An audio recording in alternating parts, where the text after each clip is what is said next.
Okay, so good to see you again. मतलब माशाल्लाह कितने फ्रेश चेहरे मुझे सुबह सुबह देखते हैं और बड़ा मज़ा आता है कि भाई हम एक सुबह का आगाज़, एक तो आप नमाज के लिए भी उठ सकते हैं, वो अलग प्लस पॉइंट है, और दूसरा आप ऑडिट के लिए भी उठ के आ रहे हैं, तो ये तो डबल प्लस पॉइंट भी हो गया। चलें जी, ओके। तो देखो अगेन मैं भी बता रहा हूँ, मैं भी खुद 3-4 घंटे सो रहा हूँ, क्लास की तैयारी भी करता हूँ, सवालात भी बनाता हूँ, जितना भी थका हुआ हूँ, बट यही कमिटमेंट अगर 2 वे चलती रही तो इंशाल्लाह दुनिया की कोई ताकत तुम्हें पास होने से नहीं रुक सकती। सही जी, इंशाल्लाह। चलें ओके। तो हमने किया ये कि यार मैंने बोला चलो सही है, हमने इतना एनर्जेटिक होके एक ट्रेड रिसीवेबल को वेरीफाई करने का तरीका तो सीख लिया था, सही है ना, पर वो तो यूज़लेस हो जाएगा कि मैं आपको जितनी अच्छी कहानी में जितना अच्छा कॉन्सेप्ट दे दूँ, मज़ा तो आ जाएगा उसमें, पर असल मज़ा तब आएगा जब मैं आपको जलील करूँगा। जलील इन द सेंस तब करूँगा जब मैं आपको एक सवाल दूंगा और आपको समझ नहीं आएगा, और ऐसा ही होगा अगली हर क्लास में। मैंने वो सीन जो मैंने 1 महीने बाद शुरू करना था वो आज शुरू कर रहा हूँ। तो हर क्लास में ऐसा सवाल होगा जो तुमसे नहीं होगा, ये तुम्हें तैयार करेगा, क्योंकि तुमने अपने सीनियर से भी सुना होगा, जिसने पहले दिया उससे सुना होगा कि करते रहोगे सवाल तुमसे नहीं हो रहे होंगे, but it will help you in the examination, क्योंकि वही चीज़ तुम्हारे सोचने का सलीका डेवलप कर चुकी होगी, तो वो गलतियाँ तुम यहाँ पे करके सीख चुके होगे। एग्रीड है? चलें, तो हमने कहा ये आपकी स्क्रीन के ऊपर मैंने बस इतना सा एक सवाल बनाया है, ज़रा इसको रीड करते हैं। थोड़ा अजीब सा लगेगा आपको सवाल देखने में, बट है बड़ा बेहतरीन सवाल। प्लीज़ सुनिएगा इधर, क्योंकि आप लोगों ने मुझे बताना है ये, सही है। सबसे पहले लिखा हुआ है कंट्रोल या टेस्ट डिस्क्रिप्शन। अच्छा, कंट्रोल या टेस्ट डिस्क्रिप्शन का मतलब ये है कि हम किसी क्लाइंट के ऑडिट पे गए, आप वहाँ पे सीनियर या ऑब्वियसली मैनेजर हैं या सुपरवाइजर हैं, मतलब नॉर्मल बच्चों से 1-2 डेजिग्नेशन ऊपर, वो ये टेस्ट ऑफ कंट्रोल या टेस्ट ऑफ डिटेल परफॉर्म करके आए हुए हैं। टेस्ट ऑफ कंट्रोल का मतलब होता है कि एक्टिविटी को टेस्ट करना, कि क्या जो कंट्रोल लगाया गया वो ऑपरेट हो रहा है, वहाँ पे हम अमाउंट से कंसर्न नहीं होते। टेस्ट ऑफ डिटेल का मतलब होता है सब्सटेंटिव प्रोसीजर, जो हमने कल सीखा। दोनों में फर्क समझ आता है? टेस्ट ऑफ कंट्रोल और टेस्ट ऑफ डिटेल। ओके, अब सवाल ये है, for each of the test of detail और टेस्ट ऑफ कंट्रोल, यानी या तो टेस्ट ऑफ डिटेल है या टेस्ट ऑफ कंट्रोल है, बोला जो भी है ऊपर, असेस करें जो ऊपर आपने टेस्ट परफॉर्म किया है क्या वो एप्रोप्रिएट है उस कंट्रोल के लिए या असर्शन के लिए, यानी कंट्रोल्स को भी साथ साथ देख रहा हूं आगे। और कोई अगर वीकनेस है या लिमिटेशन है प्रोसीजर में वो बता दो, और वीकनेस के बाद सजेशन दे दो।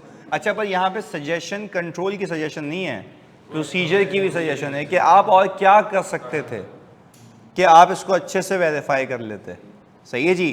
तो अगेन मैंने फिर कहा है आपको, आप इस माइंडसेट से करेंगे कि आपने मुझे गलत प्रूफ करना है, सही है। चलें, जो कि हो नहीं सकता। इधर ये रहा,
डिस्कशन के बगैर।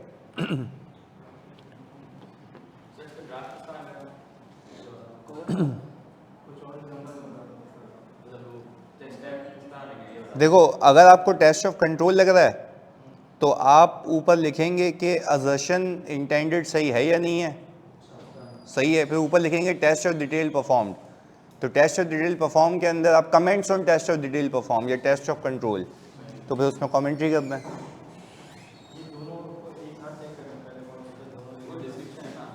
कंट्रोल, ये तो डिस्क्रिप्शन है कि ये कंट्रोल लगाया गया है।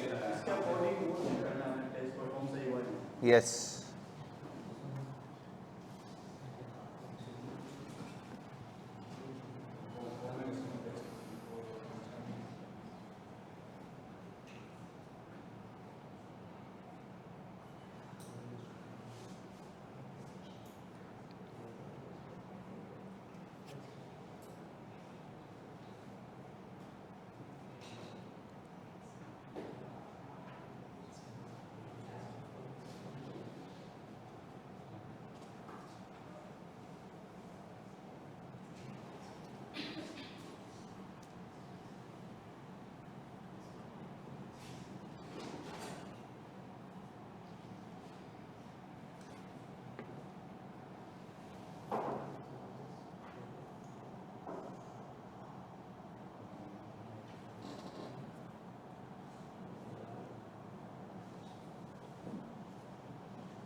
आप ही ने कहा था टेस्ट ऑफ कंट्रोल भी रिवाइज करना है, करो।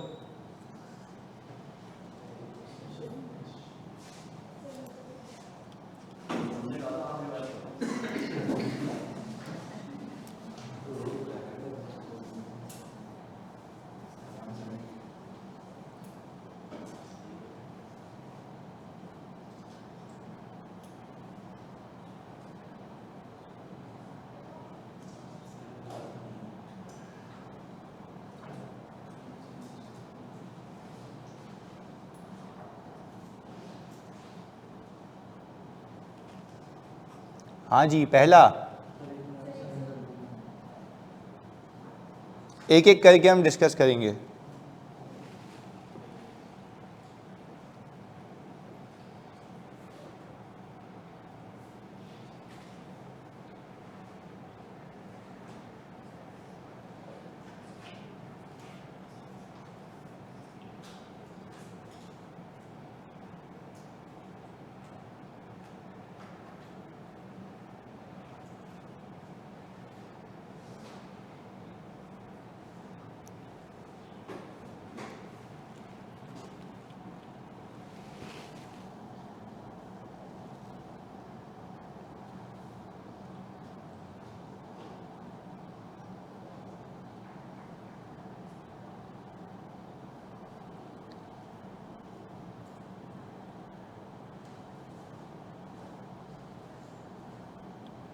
गलत लिखा हुआ है शेख साहब, ड्राफ्टिंग गलत है।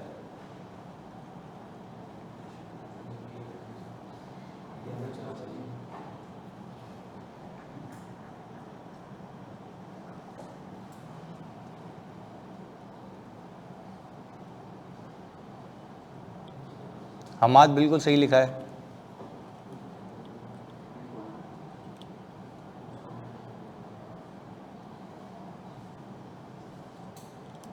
पर आपने हादी लिखा तो सही है, पर सजेशन नहीं दी कि करना क्या चाहिए।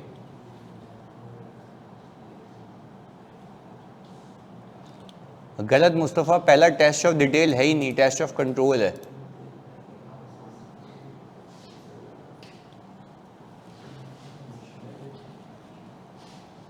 पहला तो टीओसी है ना, लिखा हुआ भी है।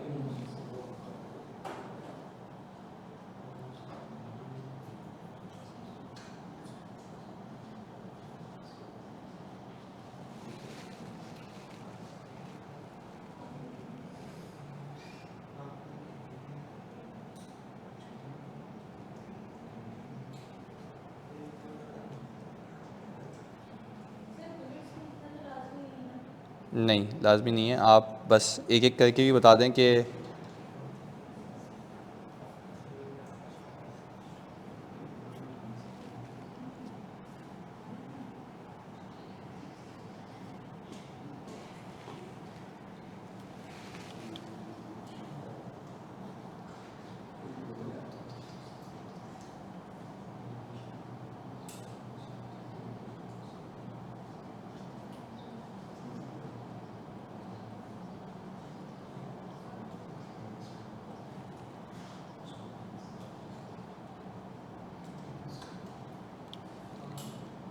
एनोनिमस भाई, जो आपने ऊपर बयान किया है ना, वो समझ नहीं आ रहा जो आपने बयान किया है। बाकी आपने कॉन्सेप्ट तो पिक किया है।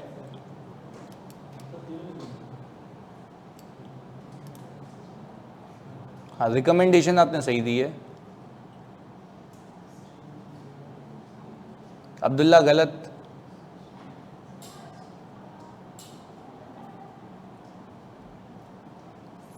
जैनब, ये पहले 3 लाइंस आपने गलत लिखी हैं। एक्नॉलेजमेंट को देख रहा है वो बस। And should take random customer, नहीं, गलत। रिकमेंडेशन गलत है।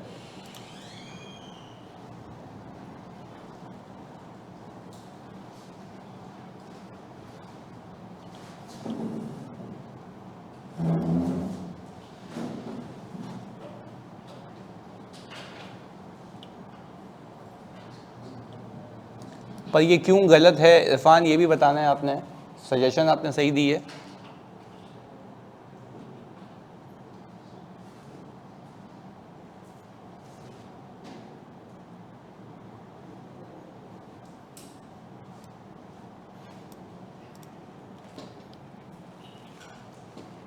महक सही लिखा है, पर आप ये भी लिखें कि क्रेडिट लिमिट किसने अप्रूव की है, ये भी चेक करना है।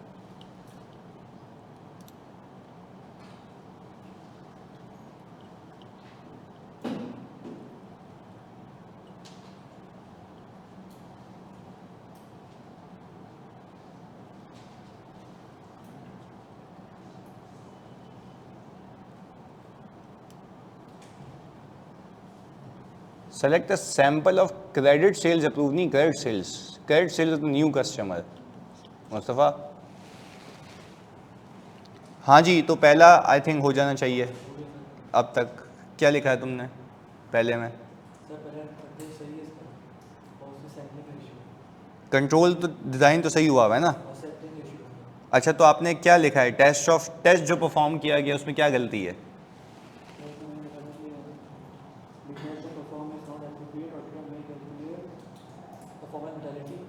नहीं, परफॉर्मेंस मेंटालिटी उसने पूछी ही नहीं है। उसने बोला कि बताओ तो ये सही है या नहीं है। मटीरियलिटी का जिक्र ही नहीं करना है यहाँ पे। हाँ जी,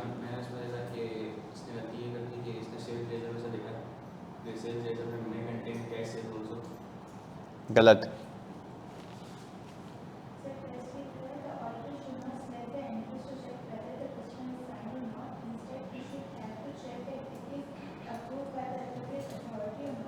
नहीं, आपने ये लिखना था कि auditor selected the 30 entries from sale ledger and verified the customer signature on invoices. This test is not appropriate because this is just making sure the acknowledgement of the customer. This is not verifying that whether that transaction and the credit limit has been approved or not. तो आपने ये लिखना था। देखो, मैं फिर repeat कर रहा हूँ, ये जो अभी लिखा हुआ है ना ऊपर, ये सिर्फ कर क्या रहा है? कस्टमर की एक्नॉलेजमेंट चेक हो रही है। उसकी एक्नॉलेजमेंट से इस कंट्रोल का कोई ताल्लुक ही नहीं है। हमें तो ये देखना है कि जो नया कस्टमर ऑनबोर्ड हुआ था, क्या उसकी क्रेडिट लिमिट सेट हुई थी या नहीं हुई थी। तो हमें तो ये लिखना चाहिए कि हमें सैंपल सेलेक्ट करना चाहिए of the new credit customers onboarded and inspect whether the credit limit has been set by the independently लिखा हुआ है क्रेडिट मैनेजर और not. This is the way you should write. पहले बताओ कितने लोगों ने गलत किया था? अल्लाह की कसम, बिल्कुल सीधा सीधा बता दो। आधा सही लिखा था। चलें, ओके, तो हमने पहले ये डिसाइड कर लिया। मैं फिर रिपीट कर रहा हूं, यहां पे आप लोगों ने लिखना ये था कि क्योंकि वो सैंपल सेलेक्ट कर रहा है, वो कस्टमर की एक्नॉलेजमेंट देख रहा है। सही है? This is not a relevant test of control because this is just making sure whether acknowledgement has been obtained और नॉट. ऐसा ही है, पर हमारा यहां पे कंट्रोल का मकसद ही कुछ और है। हमें तो ये देखना था कि क्या क्रेडिट लिमिट सेट हो रही है। आप ये चेक कर रहे हैं कि कस्टमर एक्नॉलेज कर रहा है या नहीं कर रहा। दोनों में फर्क समझ आ रहा है? तो आप यहां पे सिर्फ वेरिफिकेशन कर रहे हैं कस्टमर की एक्नॉलेजमेंट की, ना के क्रेडिट लिमिट के सेट होने की। तो हमें क्रेडिट लिमिट सेट करना है, चेक करना है, तो एप्रोप्रिएट टेस्ट ऑफ कंट्रोल की सजेशन ये होगी क्या आप बोलेंगे select a sample of new customers on boarded during the year. अगर एक बच्चे ने यहां पे ये भी लिखा था कि मैं सेलेक्ट करूंगा सैंपल उन कस्टमर्स का जिनकी क्रेडिट लिमिट अप्रूव हुई है, अबे वो तो हो गई, आपको तो वो चेक करना है जो नहीं हुई और होनी चाहिए थी। तो आप सिंपल बोलेंगे सेलेक्ट करूंगा sample of new customers on boarded during the year.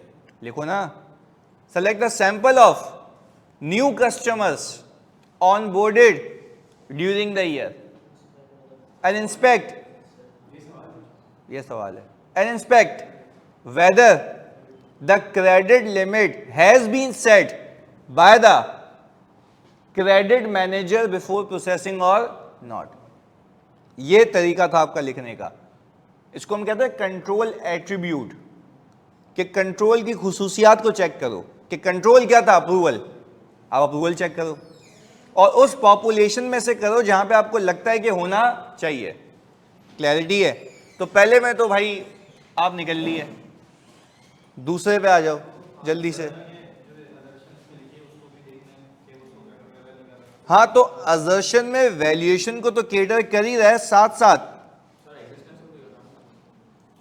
Existence और अकरेंस को भी कर रहा है। अकरेंस इसलिए क्योंकि भाई वो अकर होने से रोकेगा उसको, या अकरेंस के ऊपर लगाया गया कि फिक्टिशियस ट्रांजैक्शन होनी नहीं चाहिए, अकरेंस पे भी लगा हुआ है।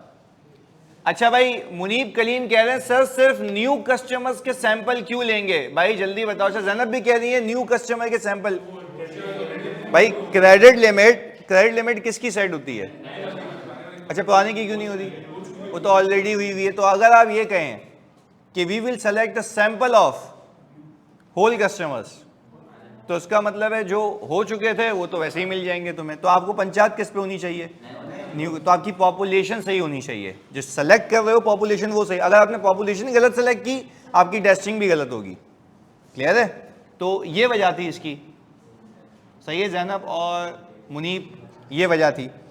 चले दूसरा जल्दी से, बगैर बातें किए जानी, बगैर बातें किए।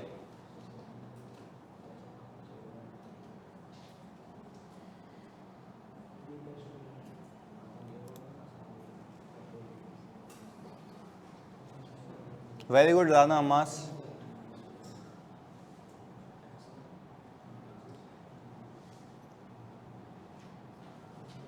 अच्छा, मुनीब कह रहे हैं से पुराने कस्टमर को क्रेडिट लिमिट जो सेट हुई है उससे ऊपर भी तो सेल हो सकती है। यहाँ पे कंट्रोल ये है कि वो लिमिट कर रहा है, या हम ये चेक कर रहे हैं कि जो नया कस्टमर आया उसकी क्रेडिट लिमिट सेट हुई। कंट्रोल ये नहीं है यहाँ पे कि कस्टमर की क्रेडिट लिमिट ब्रीच हो रही हो, ये नहीं हो रहा। हम यहाँ पे क्या कह रहे हैं कि जो नया कस्टमर आया उसकी सेट हो रही है या नहीं हो रही।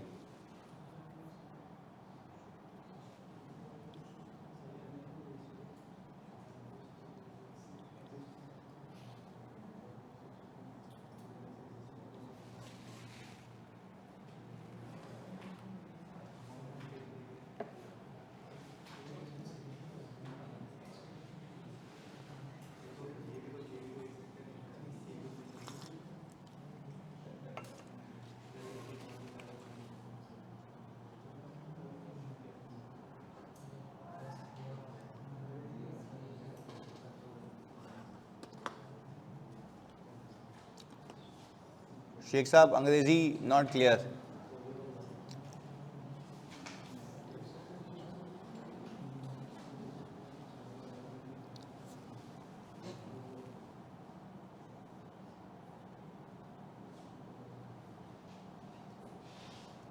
अब्दुल्ला गलत। अब्दुल्ला अभी मैं बताऊंगा आपको इस पे, बट ये कि अभी आपने गलत लिखा है ऊपर।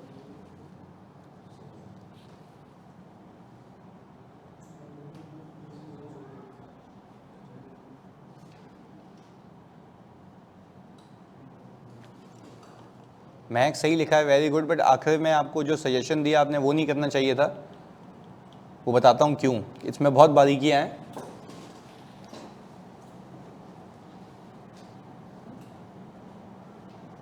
गलत Mustafa.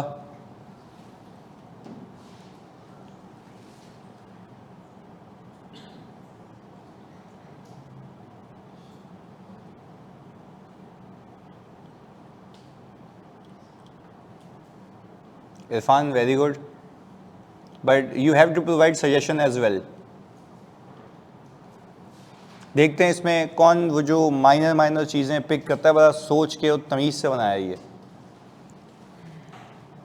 Again you will never find such type of questions in your examination, पर अल्लाह करे यू कैन, यू में। नहीं तो अभी तुम्हें तो आता है ना, ऐसा ही आएगा, ऐसा ही आएगा, इससे हट के नहीं आएगा, बता रहा हूँ। तो तुम्हें सोचने का तरीका दे दिया ना, इसमें जब गलती करोगे तो सोचने का पैटर्न आ जाएगा ना।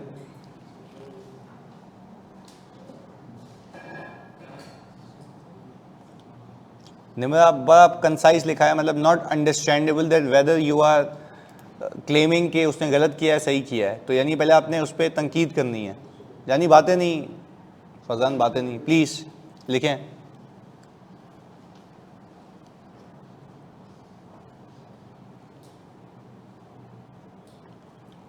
अच्छा, शुरू की 4 लाइनें हाशिर आपने सही लिखी हैं, आगे आपने गलत लिखा हो, जानबूझ के मैंने ये हरकत की थी इस सवाल में ताकि आप करें ये।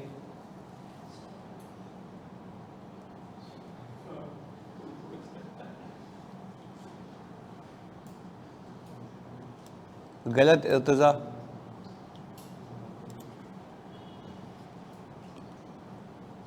गलत हमात,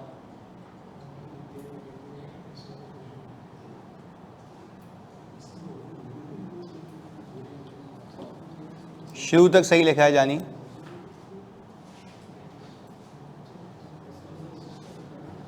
और आखिरी का जो पैरा लिखा है ना तुमने अनोनिमस, वो गलत लिखा है।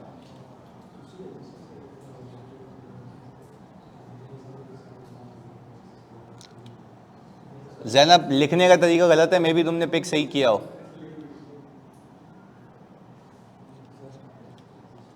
हाँ जी सुनाओ, एक मिनट जो खाली एक आखिरी चेक कर लूँ। Anusha, the test perform is not appropriate so auditors should, गलत, सिलेक्शन गलत लिखी है अनुषा। तो यानी यही भी बात समझ आ गई कि जितना अच्छा आपको सब्सटेंटिव सिखा दिए जाएं, if you are not able to apply it in the given scenario, in the real life scenario, आप गए। सही है ना? तो आप सुनाएं जल्दी से।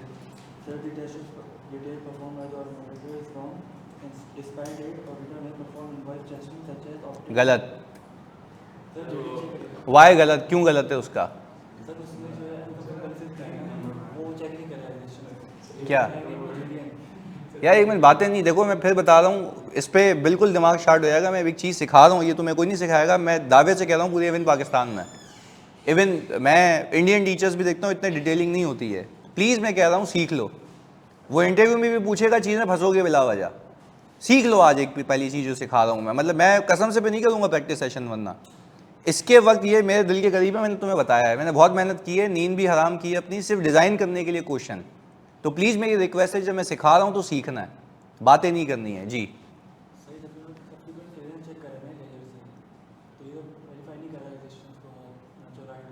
क्यों? इसको पहले तुमने बोला गलत है, क्यों गलत है?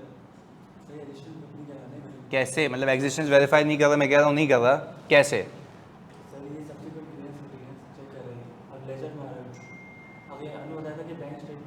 हाँ तो ये लिखा है तुमने, तुमने जो गलत बोला वो गलत क्यों है वो नहीं लिखा, तो इसका मतलब नंबर नहीं मिलेंगे। आगे बताओ।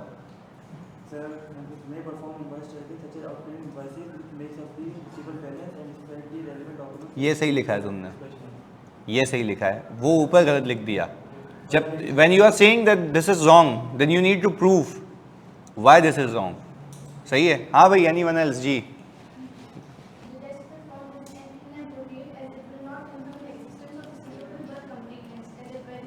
But how completeness? As it verifies the presence of debtors not mentioned in the list. If you are saying that presence of debtors, that means you are talking about the existence. तो ये गलत हो गया ना, है ना? देखो वो अंग्रेजी में वही बात है कि आप कह रहे हो it verifies the presence of the debtor. That means कि you are actually verifying existence, and how you can say that this is wrong? Clear है? बात समझ आई? That's why I'm here to listen about it कि भाई क्या लिख रहे हो। चलें कोई मसला नहीं, गुड ट्राई।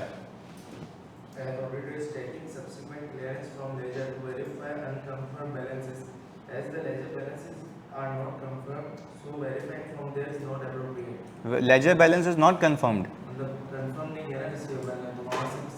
मैं आपको बताता हूं, आप बोलेंगे लेजर बैलेंस तो क्लाइंट का खुद का होता है। देखो अब इसको यूं सोचते हैं, मैंने जानबूझ के ये गेम किए तुम्हारे साथ। वो क्या कर रहा है, बाद वाले लेजर से देख रहा है। लेजर में तो मैं कुछ भी एंट्री मार दूंगा तो मेरे कंट्रोल में है। नहीं कंफर्म नहीं है, बात नहीं समझ आ रही ना। आप बोलें कि will not give a reliable evidence, will not give a, आप बोलेंगे लेजर से चेक करना रिलायबल एविडेंस नहीं है, वो तो इंटरनल चीज है उसकी। This should have been verified via bank statement, यानी सब्सिक्वेंट बैंक स्टेटमेंट से आपने देखना चाहिए, आपने लेजर से देखा है। तो लेजर तो उनका अपना इंटरनल डॉक्यूमेंट है, इंटरनल एक्सेल फाइल है, इंटरनल सॉफ्टवेयर में एंट्री है। वो आपको क्या रिलायबल ऑडिट एविडेंस देगी? रिलायबल ऑडिट एविडेंस है ही नहीं। हाँ, if you want this evidence to be seen as a reliable evidence, what you need to do? You need to check it from the subsequent। तो आपने इस पे लिखना था कि instead the auditor should obtain the subsequent bank statement। और एक बच्चों ने इतनी बड़ी गलती की है यहाँ पे बहुत सारे बच्चों ने ये की है। उन्होंने कहा कि जैसे बैंक कंफर्मेशन भेजूंगा, मैं आपको बताऊं, एक में सुनना, मैंने शुरू कहां से किया है? अनकन्फर्म बैलेंसेस से, यानी कंफर्मेशन जा चुकी थी। कोई ऐसा जिसने कंफर्मेशन के बारे में लिखा हो, अल्लाह की कसम सच बताओ। ये देखो मैंने जानबूझ के बारीकियां देखो इस सवाल में, मतलब मैं यही कह रहा हूं कि तुम्हें मतलब हो सकता नहीं पहुंचे हो यहां तक, बट आपने विजिलेंट रहना है। समझ आ रही है बात? ये सिर्फ एक आई ओपनर क्वेश्चन है तुम्हारे लिए जो बनाया मैंने कि इंसानों की तरह सुना करो चीजें। अनकन्फर्म बैलेंसेस से शुरू किया है मैंने, और अनकन्फर्म बैलेंसेस ये मैंने पहले सॉले को दिया करने के लिए। उसने गलत किया, उसने बोला ये तो मैंने सोचा ही नहीं कि अनकन्फर्म्ड है। बात समझ आ रही है? अनकन्फर्म बैलेंसेस का मतलब है कंफर्मेशन जा चुकी है और इनका रिप्लाई तो अब आगे कर रहा हूं ना। तो अब फॉर एग्जांपल तुम सोचो, तुम प्रैक्टिकल लाइफ में बैठे हुए हो, एक बच्चा तुमसे पहले कंफर्मेशन भेज के जा चुका था और हो सकता है वो बीमार हो गया हो या वो लीव्स पे गया हो, उसकी जगह तुम्हें काम असाइन किया है। तो तुम खुद सोचो, तुम उसके आगे जाओगे ना? उसके आगे का मतलब क्या है कि तुम कंफर्मेशन वापस भेजोगे या अनकंफर्म पे काम करोगे? ये होगा बस जो तुम्हारे साथ हुआ है। सही है, चलो ओके, ये भी बात समझ आती। जी आप सुना देते। जी जी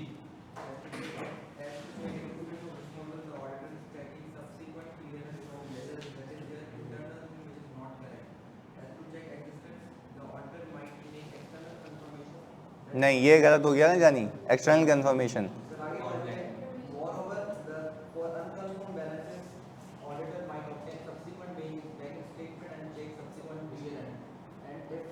सब्सिक्वेंट जीआरएन क्लियरेंस, ओके सही है।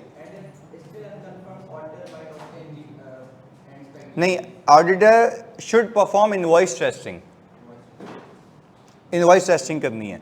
अच्छा अब बच्चों ने क्या लिखा यहाँ पे बताता हूँ। इन लोगों ने, मैंने तो सही भी करता हूँ मैं, बच्चों ने यहाँ पे ये लिखा कि वो कह रहा मेंटल हेल्थ खराब हो गई। इधर सुनो, खैर अभी तो ये सिर्फ ट्रेलर है, ये तो सुनो। मैं तभी कहता हूँ कि आप यहाँ पे इसलिए आए तो सीखेंगे इंशाल्लाह कुछ ना कुछ। इधर सुनो भाई, इन्होंने यहाँ पे बच्चों ने ये लिखा कि मैं सेलेक्ट करूंगा सैंपल फ्रॉम बैंक स्टेटमेंट। गलत, वो कंप्लीटनेस के लिए होता है कि बैंक स्टेटमेंट से उठा के आप वापस देखते हो पीछे कि क्या वो लेजर में रिकॉर्डेड है। ये कंप्लीटनेस है। हम किसकी बात कर रहे हैं? एग्जिस्टेंस की, लिखा हुआ है यहाँ पे।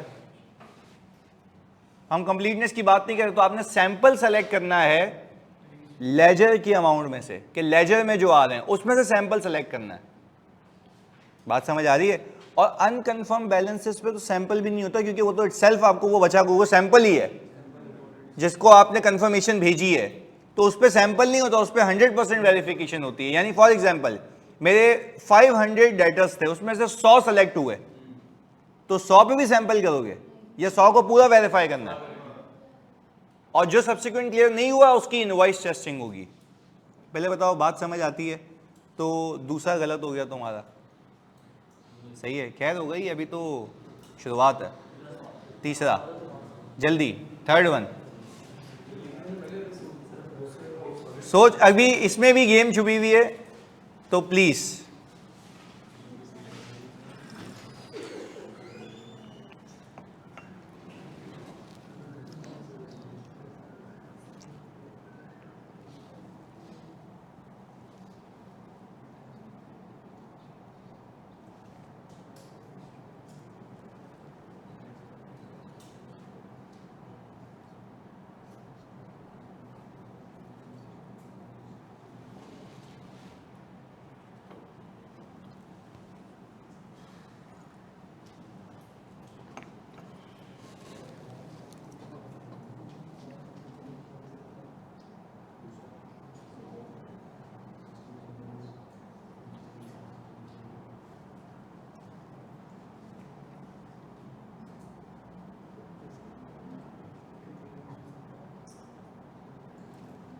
ये भी बताओ, एक बच्चा मुझे कहता था जल्दी जल्दी कोर्स खत्म कर लेते, पहले करें खत्म जल्दी जल्दी, या पहले प्रैक्टिस भी करें साथ?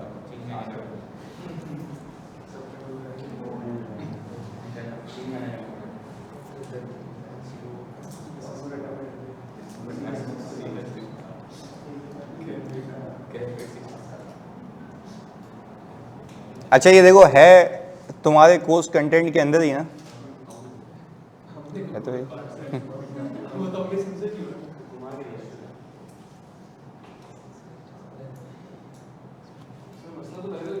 अच्छा, मुनज़्ज़ा कह रही हैं कि सर इंटरनल कंट्रोल सबसे मुश्किल लग रहा है, तो अभी तो कंट्रोल है ही नहीं इसमें, सब्सटेंटिव है।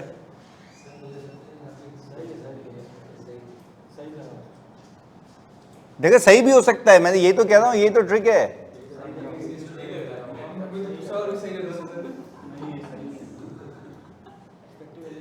राना साहब कह रहे हैं कि थर्ड वाला, देखो मैंने अभी आपको क्या कहा, जैसे मुनज़्ज़ा ने यहाँ पे कहा ना कि सर इंटरनल कंट्रोल मुश्किल लगते हैं, स्पेशली टेस्ट ऑफ, ऊपर टेस्ट ऑफ कंट्रोल किया ना पहले मैं तो अगले हर सवाल में हर एक लाइन आइटम के साथ टेस्ट ऑफ कंट्रोल भी पूछूंगा, तो उसकी प्रैक्टिस साथ साथ करेंगे वापस से अगेन। ओके, तो अब्दुल्ला ने लिखा sir test of detail performed is appropriate. मतलब आप लिखें, आप भाई देखें, आपके मार्क्स हैं, आपका पेपर है, आपने पास करना है या फेल करना है ये आपको डिसाइड करना है। तो आप प्लीज़ लिख के बताएं मुझे कि ये आप देख के सही समझते हैं या नहीं समझते। तो प्लीज़, ऐसा नहीं है कि हर सिचुएशन में कोई ना कोई मसला हो। वो कल बच्चे ने मीम भी बनाई थी, वो आखिर वाला बस थोड़ा चेंज कर दिया था उसने। इधर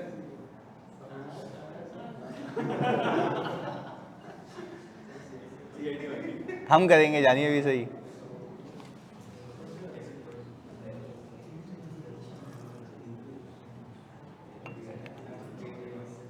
गलत शफक।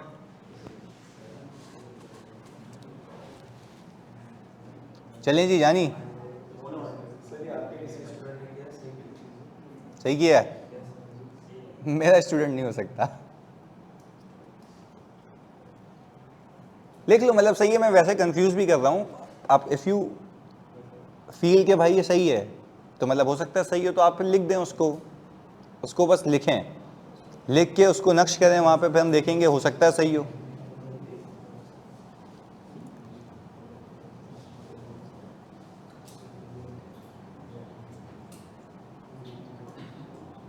ओके, तो यहाँ पे निम्रा ने लिखा है कि test of detail perform in this situation is correct as the auditor wants to cater the valuation assertion. Auditor applies historical bad debt provision this year receivable. This is valid TOD to verify the valuation assertion. The test of detail is not appropriate. Zainab लिखती हैं as it should be applied on all the receivable, not this year receivables only. नहीं, this year receivable यही तो है, सारे receivable है ना इस साल के, एज कही हैं, तो ये आपने गलत लिख दिया ज़ैनब।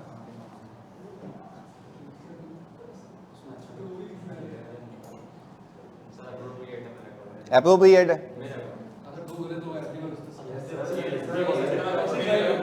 अहमद, एप्रोप्रिएट है या इनएप्रोप्रिएट है?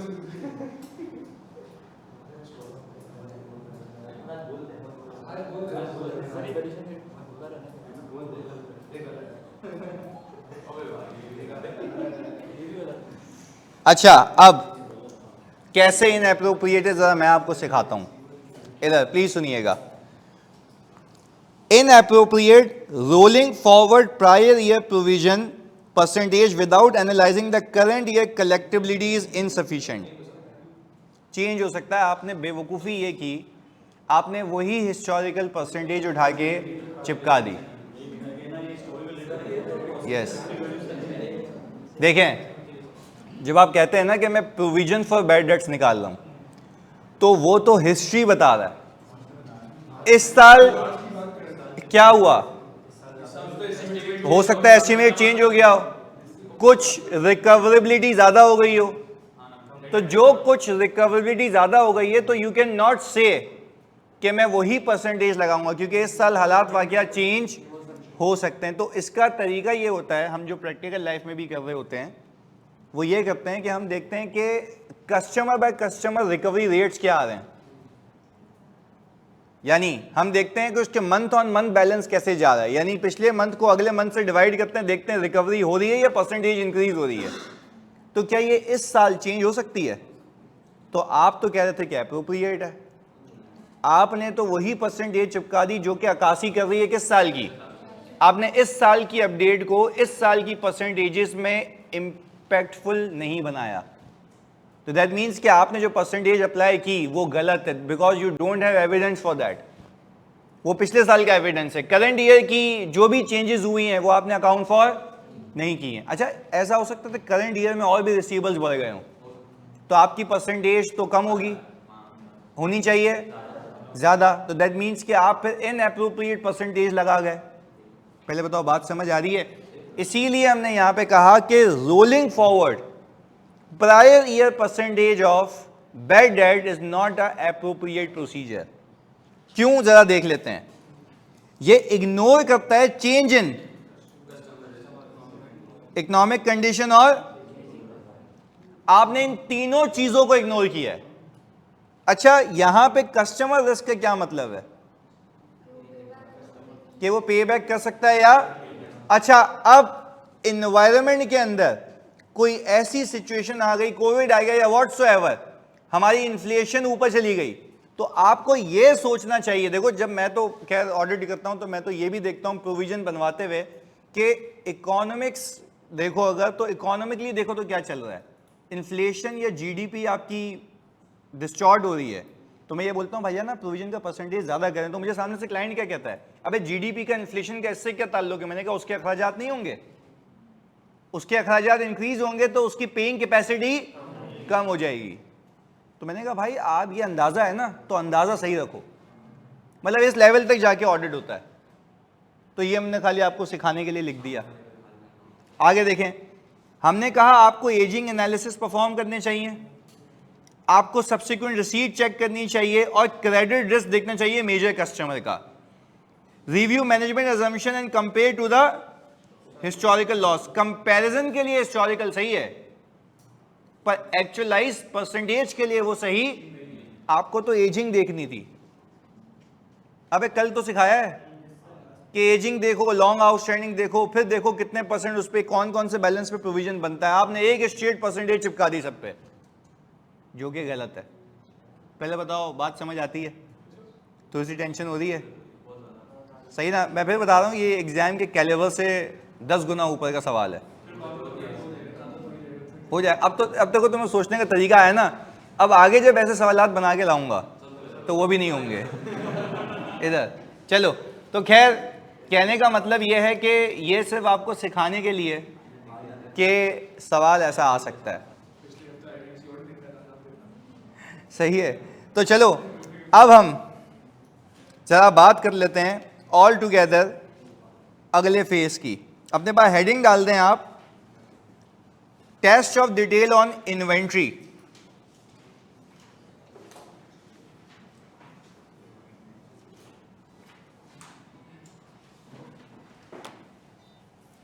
Test of detail on inventory.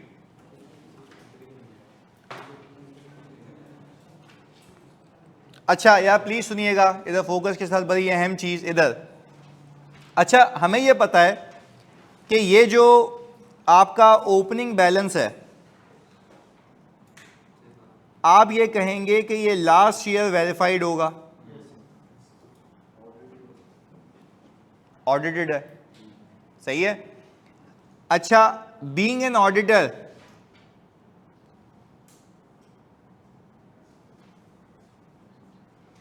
Purchases हम वेरीफाई करेंगे करंट ईयर में, और यूजुअली ये होता है, मतलब मैं आपको अदर वे राउंड भी सिखाऊंगा। ओपनिंग ऑडिटेड है, परचेजेस आप वेरीफाई करेंगे, कैसे करेंगे सिखाता हूं। Closing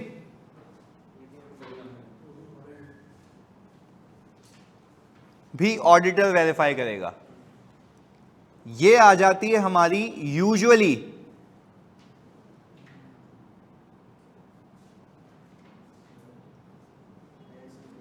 balancing figure. बट मैं ये कह रहा हूं, हम इस तरीके से भी सीखेंगे और ऐसे सीखेंगे कि सीओजीएस में एक एक करके गुड्स जाएं, तो वो कैसे वेरीफाई होते हैं? अच्छा, क्योंकि आपने पीरियोडिक और परपेचुअल सीखा होगा। अच्छा, पीरियोडिक में ये होता है, जो कंपनी पीरियोडिक मेथड पे चलती है वो देखती है, काउंट करती है हर महीने के आखिर में कि इतनी इन्वेंट्री है, जो परचेजेस करती है वो ऐड करती जाती है, काउंट करती है क्लोजिंग, बाकी कहती है COGS, बैलेंसिंग फिगर। अच्छा, कुछ परपेचुअल पे भी चलते हैं, इन्वेंट्री आएगी वो भी रिकॉर्ड होगी, जाएगी, अलग अलग चलता रहेगा। तो हम वैसे भी देख लेंगे, पर पहले बताओ एक बेसिक स्ट्रक्चर समझ आ रहा है इन्वेंट्री का? अच्छा, वो क्या है, रिसीवेबल खत्म और करना है, वही था। अभी उसमें अलग अलग नेचर के सवालात आते रहेंगे तुम्हारे पास, मतलब रिसीवेबल को वेरीफाई करने का तरीका वही है ना जो हमने सीखा। तो मैंने इसको जब तुम्हें बताया कि सवाल कैसा आ सकता है, देखो एक तो एक सादा खुशबू सवाल है एग्जामिनर का ना, रिसीवेबल को वेरीफाई करने की प्रोसीजर लिख दो, तुम लेटोगे और बोलोगे टकाटक शुरू से, कंप्लीटनेस पे 4, एग्जिस्टेंस पे 3, वैल्यूएशन पे 10, ये टकाटक कर लिए तुमने। अच्छा, मसला ये नहीं है, मसला तो तब शुरू होता है जब वो बोले ये हुआ हुआ बता सही है या नहीं है, ये खतरनाक है। तो इसी पे ही काम करेंगे हम, तो वो तो कोई भी कर लेगा, तो फर्क तो होना चाहिए ना तुम में और बाकी बच्चों में। इधर चलें, खैर ये क्या अब तक कॉपी पेस्ट कर रहा है शेख, क्या हो गया बेटा, मतलब दवाई का टाइम हो गया है, वो नीचे लिख रहा है भाई खत्म हो गया, FB पे पोस्ट कर दे। इधर जानू उसको कॉपी करते हैं वहाँ पे, इधर। अच्छा प्लीज इधर सुनना, हमने कहा दो तरीके, एक आपने कहा परपेचुअल और दूसरा, अच्छा हम पहले पीरियोडिक की बात कर लेते हैं, परपेचुअल फिर आखिर में कनेक्ट हो जाएगा। पीरियोडिक का मतलब यह है कि जो परचेजेज आएगी आप वो ऐड करते रहोगे और हर मंथ के आखिर में काउंट होगा, जैसे ही काउंट होगा जो बच गया तो बाकी हम बोलेंगे COGS, बिक गया। ओपनिंग ऑडिटेड है, परचेज ऐड हुई, क्लोजिंग काउंट कर लिया और क्लोजिंग कम है तो बाकी बिक गया, वो COGS का बायस बनता है। अच्छा, हम चलते हैं जरा इस तरीके से, हम सबसे पहले वेरीफाई करते हैं क्लोजिंग। सबसे पहले क्या करते हैं, क्योंकि आपकी बैलेंस शीट के अंदर, आपकी बैलेंस शीट के अंदर जो अमाउंट आ रही होगी वो ये आ रही होगी, क्लोजिंग आ रही होगी, ये यहां से माइनस इसलिए होती है क्योंकि बैलेंस शीट में चली जाती है, क्योंकि हम कहते हैं बाकी बिक गया। एग्रीड है? तो आपके पास आपकी इन्वेंट्री का जो बैलेंस आ रहा होगा वो आ रहा होगा 1256000। मैं आपसे सिर्फ एक बात पूछता हूं, प्लीज सोच के, ये भी हो जाएगा तसल्ली से, पर आपने सुनना बड़ा विजिलेंस के साथ है। ये जो 1256000 है, इसके अंदर मुझे लगता है मल्टीपल आइटम्स होंगे। अगर एक कंपनी लैपटॉप बेचती है तो उसके मल्टीपल मॉड्यूल्स होंगे, ऐसा ही है ना, मल्टीपल मॉडल के लैपटॉप होंगे। अच्छा, LCD बेचती है तो अलग अलग जो साइजेस हैं, ब्रांड्स हैं, वो अलग अलग होंगे उसके पास, तो अलग अलग प्राइस भी होगी, ऐसा ही, यानी multiple items with multiple prices. अच्छा, मैंने आपको कहा जाओ जरा इन्वेंट्री का ऑडिट करके आओ, आप मैनेजमेंट के पास गए, आपने बोला लिस्ट ऑफ इन्वेंट्री दे दो, इन्वेंट्री लिस्टिंग दे दो, इन्वेंट्री रिपोर्ट दे दो, कुछ भी नाम दे सकते हो, inventory listing, inventory report, inventory listing. तो सबसे पहला प्रोसीजर तो हमारा यही हो गया ना कि obtain inventory listing inventory report from the management, check mathematical accuracy, कि पहले चेक करूंगा सही है या नहीं है, and trace total to financial statements, GL से मैच कर लूंगा। अच्छा, ये मैं इसलिए कर रहा हूं कि मेरी इन्वेंट्री रिपोर्ट के अंदर, स्टॉक शीट भी कह सकते हैं बिल्कुल, मेरी इन्वेंट्री रिपोर्ट के अंदर जितने आइटम आ रहे हैं, जिस वैल्यू पे आ रहे हैं, वही वैल्यू कहां रिफ्लेक्ट होनी चाहिए, फाइनेंशियल स्टेटमेंट्स में। ये इंश्योर कर रहा है कि आपके सब्सिडरी अकाउंट्स या रिकॉर्ड से उठ के प्रॉपरली चीज कहां गई है, फाइनेंशियल स्टेटमेंट्स में। ये पहला कंप्लीटनेस का चेक हो गया। यहां तक एग्रीड हो? ऑनलाइन वालों प्लीज बताओ यहां तक एग्रीड हो, जल्दी से जानी, सारे बच्चे यहां तक एग्रीड हो? ओके गुड, आगे। अब मैंने ये कहा कि मुझे ये लगता है कि ये शीट भी तो इनकम्प्लीट हो सकती है। यहां से डेटर्स में भी था कि डेटर्स की जो लिस्ट थी वो भी क्या हो सकती थी, तो ये भी हो सकती है। अच्छा नहीं, ऐसा नहीं, अब आप वेयरहाउस जाएंगे और कोई भी आइटम सेलेक्ट करेंगे, कोई भी, फ्रॉम द फिजिकल एरिया, कि भाई फिजिकल एरिया से आप आइटम सेलेक्ट करेंगे और आप बोलेंगे बताओ ये शीट में कहाँ आ रहा है। देखो बच्चे ना इसमें बेवकूफ़ी करते हैं, वो बोलते हैं मैं शीट से आइटम उठाऊंगा देखूंगा वो एग्जिस्टेंस है, वो एग्जिस्टेंस चेक है कि यहां से अगर आप जा रहे हो वहां पे तो आप बोल रहे हो ये एग्जिस्टेंस का चेक है। हम नहीं कर रहे, हम किस पे बात कर रहे हैं? कंप्लीटनेस। पहले बताओ बात समझ आ रही है? तो आप वेयर हाउस जाएंगे, इसको हम कहते हैं फ्लोर टू शीट। जो कल पूछा था वो आज की गेम है, वो कल नहीं हो सकता था। फ्लोर टू यानी आप ये देख रहे हैं कि फ्लोर पे जो मेरी इन्वेंट्री आइटम मौजूद है क्या वो मेरी शीट में आ रही है? अच्छा हो सकता है वो मिस हो, तो आपने फ्लोर शीट इसलिए परफॉर्म करना है। अच्छा सब पे करना है सैंपल बेसिस पे। For a sample of items perform floor to sheet testing and check whether the same is appearing in the stock sheet और नॉट। तो आपने यहां से वाइस वर्सा चेक कर लिया कि यहां जो आइटम आ रहा है क्या वो मेरी शीट में अपीयर हो रहा है या नहीं हो रहा। पहले बताओ यहां तक बात समझ आती है? अब मैं सिखाऊंगा नए प्रोसीजर्स जो आज तक नहीं बताए मैंने। इधर सुनिएगा प्लीज फोकस के साथ। दो बातें हो गई कंप्लीटनेस के लिए, जल्दी से तुम लोगों ने मुझे बताना है। पहला, इन्वेंट्री रिपोर्ट मैथमेटिकल एक्यूरेसी और ट्रेस कर लेंगे। फिर मुझे ये शक है कि ये भी नहीं कंप्लीट हो तो फिर मैं फ्लोर टू शीट करूंगा। ये मेक श्योर अच्छा यही काम हम रिसीवेबल में सब्सिक्वेंट बैंक स्टेटमेंट से पीछे आते थे, तो वहां पे फ्लोर नहीं हो सकता ना, वो बैंक स्टेटमेंट है। तो बैंक स्टेटमेंट में से कोई भी रैंडम नंबर उठाता था मैं और जाके लेजर में देखता था क्या ये रिसीवेबल मौजूद है जिसकी क्लियरेंस हो रही है। यहाँ पे लिखने का तरीका अलग है क्योंकि ये रिसीवेबल नहीं है, ये इन्वेंट्री बैलेंस है। और इन्वेंट्री बैलेंस की कंप्लीटनेस के लिए मैं देख रहा हूँ कि इन्वेंट्री मौजूद कहाँ होगी? वेयर हाउस में। तो वेयर हाउस गया, वेयर हाउस में देखा ये आइटम पड़ा हुआ है, मैं उसको बोल रहा हूँ भाई मुझे नहीं पता ये आइटम पता है शीट में कहाँ आ रहा है। अच्छा आप बोलेंगे सर वो तो कुछ भी बोल सकता है, आपको उस पर टैगिंग हुई हुई होती है कि ये इन्वेंट्री कोड है। हम बोलेंगे इस कोड में अगर सामने मेरे पास 50 आइटम पड़े हुए हैं, वहाँ 40 आ रहे हैं, तो मतलब 10 गायब हैं। 10 अच्छा एग्जामिनर ने आज तक ऐसा सवाल नहीं पूछा जो मैं कल सोच रहा था कि वो बोले चल तू तो याद करके आ गया इन्वेंट्री के प्रोसीजर। वो बोल रहा है फ्लो टू शीट कर रहा था, डिफरेंस आ गया, अब क्या करेगा? बेटा यही तो गेम है, यहां बता देगा वो तुम्हें। देखो फिर से सिंपल तो कोई भी सिखा देगा। हम कर रहे हैं बात प्रैक्टिकल सिनेरियो की। वो बोलेगा कि you have been appointed as audit senior of XYZ client and during ensuring completeness, while ensuring completeness, one of the team member came to know while performing floor to sheet that some items were not appearing in the stock sheet. Please describe the course of action.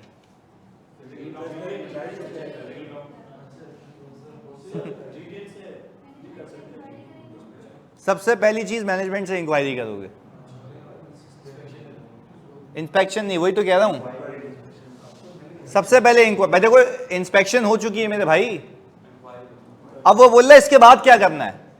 आप बोलेंगे management को, please सुनना, आप बोलेंगे management को कि please explain why there is a difference between your physical inventory and the stock sheet, why these items are not appearing in the stock sheet. यानी आप सबसे पहले GDN GRN टेस्टिंग नहीं, गलत। अब मैं बोल लेता हूं, आप सुन लें। इंक्वायरी आपने सही बताया, आगे मैं बताऊंगा, प्लीज सुनिए इधर फोकस के साथ। देखिए फिर प्लीज बता रहा हूं, ये नॉर्मल चीज नहीं है ऑडिट। वो कहीं भी कुछ भी पूछ सकता है, तो वो आपका दिमाग टेस्ट करेगा कि क्या बच्चे ने वाकई ऑडिट का क्रक्स समझ के आया या नहीं आया। वो बात खत्म हो चुकी है अभी कि थ्योरेटिकल आएगा और मैं लिख लूंगा कॉपी पेस्ट करके, ऐसा नहीं है। हम आपकी मेंटल डेवलपमेंट पे काम कर रहे हैं, उसी पे ही मैं सोचने का सलीका दे रहा हूँ, ताकि आगे फिर कुछ भी हो कैसा भी हो प्रोसीजर बना लेंगे इंशाल्लाह। सही है, तो इसको ऐसे देखते हैं। सुने, मैंने कहा कि सबसे पहले आपने बोला कि भाई फिजिकली मौजूद है। अब देखो वो कह रहा है कि थर्ड पार्टी के पास तो नहीं है। बेटा फिर तेरे पास क्या कर रही है? पर हमारे पास हो सकती है उसकी, हमारे पास हो सकती है उसकी। तो अब यहीं से यूं शुरू करना, ये सही बोला, हमारे पास हो सकती है उसकी। अच्छा अब आपका डिफरेंस आया, हम बोलेंगे we will inquire from the management that why these items are not appearing in the stock sheet. अच्छा अब जवाब दो आ सकते हैं, मैं दोनों डिस्कस करूंगा। वो ये बोलेगा ये इन्वेंट्री मैंने बेच दी है, किसी और बंदे की है, अपनी वेयर हाउस में रखी हुई है, अभी तक डिलीवर, यानी रिस्पॉन्स आ सकता है ना कि यार ये इन्वेंट्री मैंने भेज दी है इसलिए स्टॉक शीट में नहीं आ रही, पर वहां फिजिकली पड़ी हुई है, सही है। तो फिर मैं बोलूंगा इन दिस केस मैं जाके अब जीडीएन देखूंगा, अब देखूंगा, यस अब जीडीएन देखूंगा। नहीं तो वो साइन करके गया हुआ होगा ना, ये लिख के गया होगा कि भाई मैं आपके पास रखवा के जा रहा हूं। Acknowledgement, inspect acknowledgement of the customer, जरा ये ज्यादा अच्छा वर्ड हो जाएगा। इंस्पेक्ट कर लेंगे एक्नॉलेजमेंट ऑफ द कस्टमर कि हमने ये किया। अच्छा इसके ऊपर भी कंफर्मेशन भेज सकते हो, पर रिसीवेबल की नहीं, इन्वेंट्री की। बोले आप कंफर्म कर दें कि आपने ये ऑथराइज किया हुआ है या नहीं किया हुआ, तो आपका वो प्रोसीजर कंफर्मेशन वाला यहां भी यूज हो सकता है। बात समझ आती है? अच्छा एक तो ये हो गया inspect acknowledgement document of the customer, बिल्कुल सही। इंस्पेक्ट एक्नॉलेजमेंट या कॉरेस्पॉन्डेंस देख लूंगा, ईमेल आई होगी भाई आप इसको होल्ड करें, हम इतने दिनों बाद उसको ले जाएंगे, क्लियर है। अच्छा कोर्स ऑफ एक्शन में ये भी लिख सकते हो, we will request the client to keep these items aside, अलग करके रखो भाई, तुमने इसमें मिलाया हुआ बिला वजह। अच्छा हमारा रिस्क तो खत्म हो गया ना, हाँ या नहीं? बिल्कुल यही है। अच्छा पर रिस्क मेरा थोड़ा सा इंक्रीज इसलिए हुआ क्योंकि बाकी आइटम्स भी हो सकते हैं, तो मैंने अपनी सैंपल साइज को और एनहांस कर दिया होगा, रिस्क असेसमेंट रिवाइज हुई होगी, तो मैंने और फ्लो टू शीट किया होगा। अगर उसमें वाकई कुछ नहीं मिला तो बोलूंगा बस यही था और कुछ भी। और मैं आपको मजे की बात बताऊं, मैं उससे रिटन रिप्रेजेंटेशन में भी लिखवा लूंगा स्पेसिफिक रिप्रेजेंटेशन। क्या लूंगा? स्पेसिफिक रिप्रेजेंटेशन लूंगा, क्योंकि मुझे शक हो गया था कि there are no other items of any third party held by you. नहीं आई बात समझ? तो उससे कंफर्म करा लोगे फिर कि there are no other items held by you of any third party. तो ये रिटन ये मतलब प्रोसीजर में लिख सकते हो, ये बता रहा हूं। तो लिख क्यों नहीं रहे तुम लोग? मुझे याद कैसे रहेगा, मुझे ये नहीं समझ आ रहा। लिखो ना ये कि ये बातें हैं, सही है। तो हमने कहा कि if we found that there are items held on behalf of the customers, we will inspect customer acknowledgement, we will inspect customer acknowledgement or correspondence, acknowledgement or correspondence। याद है? लिख लिया? Further we will increase a sample size to perform floor to sheet, to perform floor to sheet. आखिर में लिखेंगे we may obtain specific written representation, we may obtain specific written representation that there are no other items,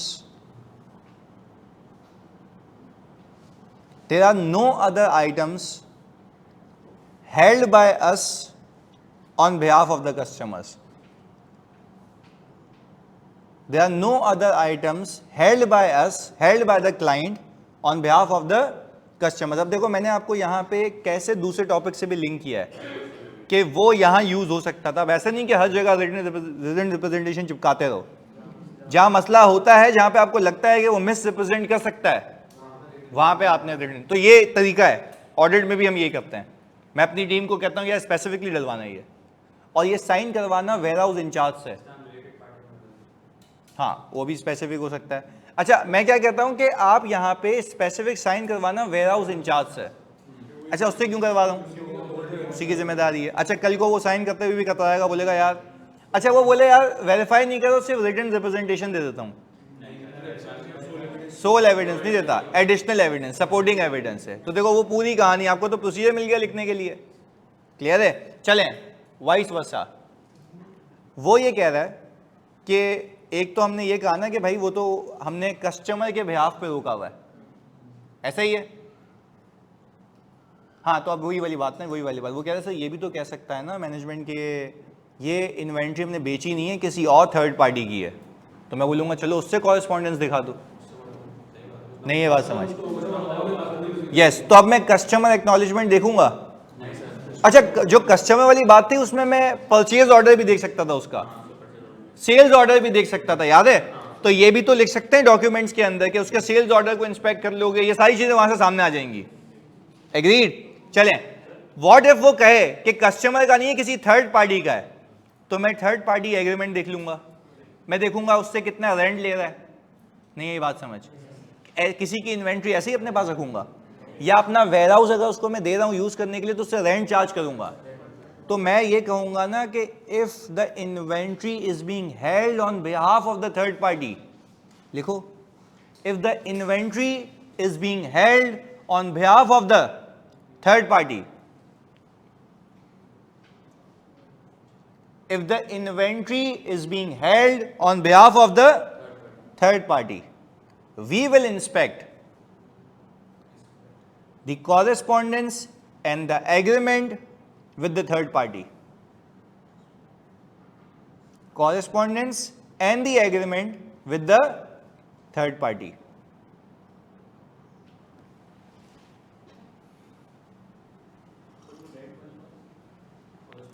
वो agreement आ गया ना, agreement में cover हो जाएगा जी। आता है, डैमेज गुड्स भी आ रहे होते हैं, पर डैमेज आप अपनी नज़र में रख लेते हो कि इसको जब ऑडिट करने जाऊंगा तो प्रोविजन करवाऊंगा एनआरवी का। डैमेज गुड्स हमारी स्टॉक शीट में आ रहे होते हैं बट एनआरवी पे आने चाहिए।